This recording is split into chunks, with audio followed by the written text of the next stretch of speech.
Syahri Hadir.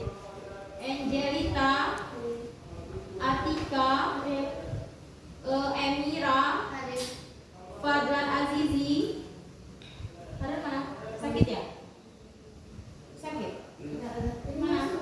Habib, Silvi, Skyzan, Kenzo, Firman. Hanya satu yang tidak hadir ya, yaitu Fadlan Azizi.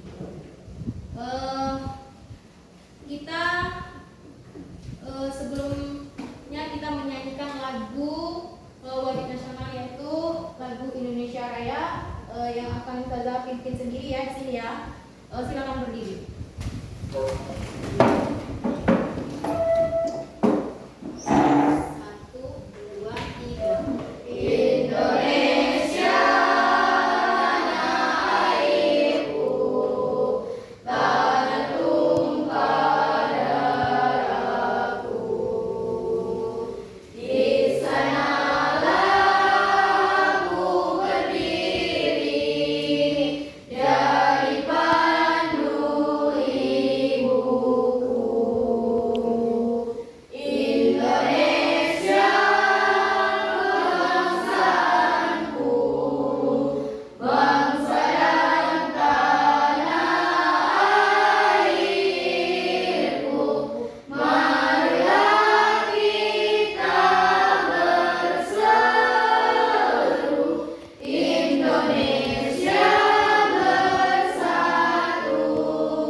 Tahun 1945 sebagai sumber hukum tertinggi.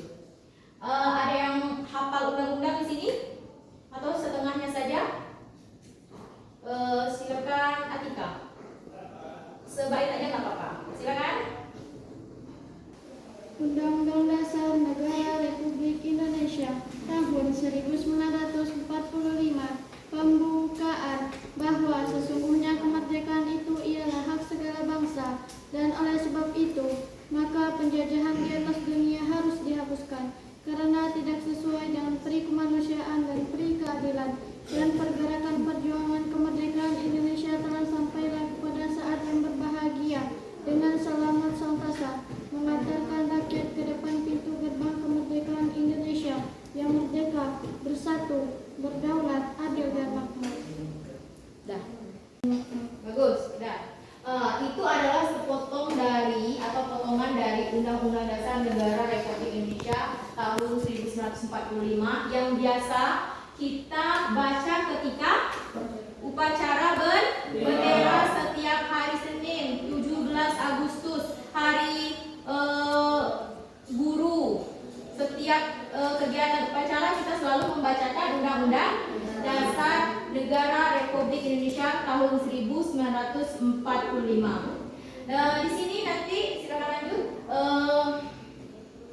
Di sini ada tujuan pembelajarannya. Tujuan pembelajarannya di mana di sini peserta didik memahami Undang-Undang Dasar Negara Republik Indonesia tahun 1945 sebagai sumber hukum tertinggi. Nanti indikator itu tercapaian tujuan pembelajaran. Yang pertama, peserta didik dapat menjelaskan konstitusi dan undang-undang dasar. Yang kedua, peserta didik dapat menjelaskan kedudukan Undang-Undang Dasar Negara Republik Indonesia tahun 1945 sebagai sumber hukum tertinggi. Materi pembelajarannya yang pertama yaitu pengertian konstitusi dan undang-undang dasar. Yang kedua, macam-macam konstitusi. Yang ketiga, hubungan konstitusi dan undang-undang dasar. Yang keempat, pentingnya konstitusi bagi suatu negara. Terus yang satu, proses perumusan undang-undang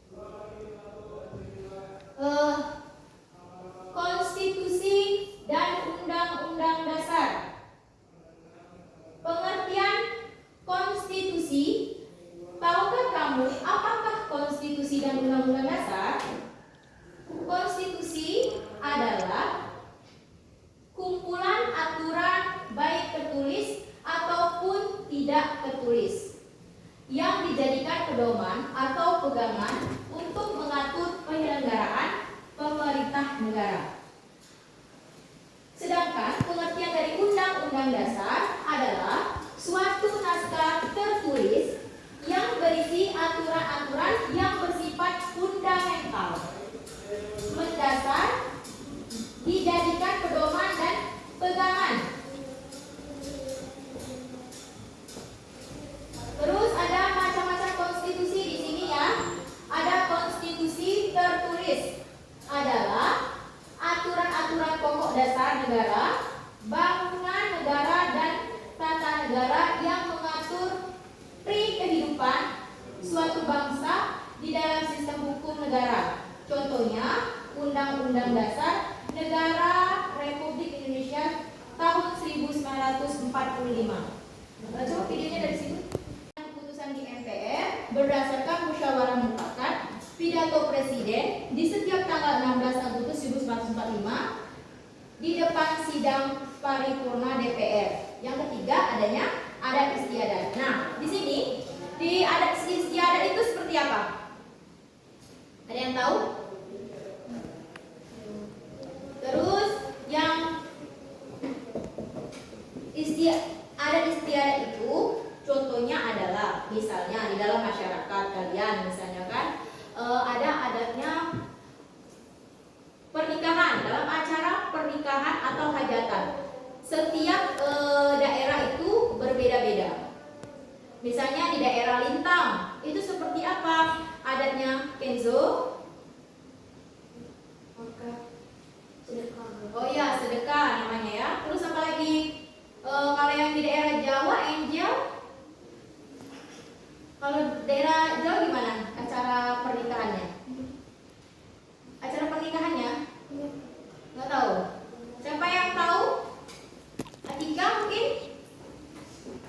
Gimana acaranya? Adatnya itu biasanya kalau di daerah Jawa itu tamunya disuguhkan makanan di meja panjang, ya kan? Ada di situ ada kue-kue, ada berbagai macam makanan ringan, ya kan? Nah, kalau di daerah Lembak, ini ada Lembak, itu tidak ada kue-kue disuguhkan kepada tamu undangan, hanya sebagian kue saja mungkin atau minuman misalnya. Kalau di daerah Jawa itu disuguhkan pakai meja. Kalau ini enggak, satu meja satu orang kan, di sini enggak. Kalau daerah ada Lembak itu palingan kita baru masuk itu dikasih kue kan. Nah, jadi enggak duduk itu dikasih kue. Terus makannya juga biasanya di tempat yang ada kamar kayak gitu kan, ditutup gitu pakai terpal atau apa itu di daerah. Kalau di dekat rumah ustazah yang lingkungannya semuanya orang-orang Jawa gitu. Kalau orang adat Lembak itu terbuka, makannya bersama-sama. Seperti itu. Kita lanjut lagi. Hubungan konstitusi dan undang-undang. Tahukah kamu apa hubungan konstitusi dengan undang-undang? Saling berkaitan karena secara umum konstitusi terbagi menjadi dua macam, yaitu konstitusi tertulis dan tidak tertulis. Sedangkan undang-undang merupakan bagian atau contoh dari konstitusi undang-undang. Konstitusi tertulis ya. Lanjut. Tunggu aja. Pentingnya konstitusi bagi suatu negara. Konstitusi dalam negara sangat penting sebagai pemberi pegangan dan memberi batas sekaligus dipakai sebagai pegangan dalam mengatur bagaimana kekuasaan negara harus dijalankan menurut Al-Hamid Estamimi. Sebuah negara tidak akan bisa berdiri tanpa adanya konstitusi. Untuk itu, konstitusi harus ditaati dan dijalankan sebagaimana mestinya agar tercapai tujuan negara yang telah ditetapkan.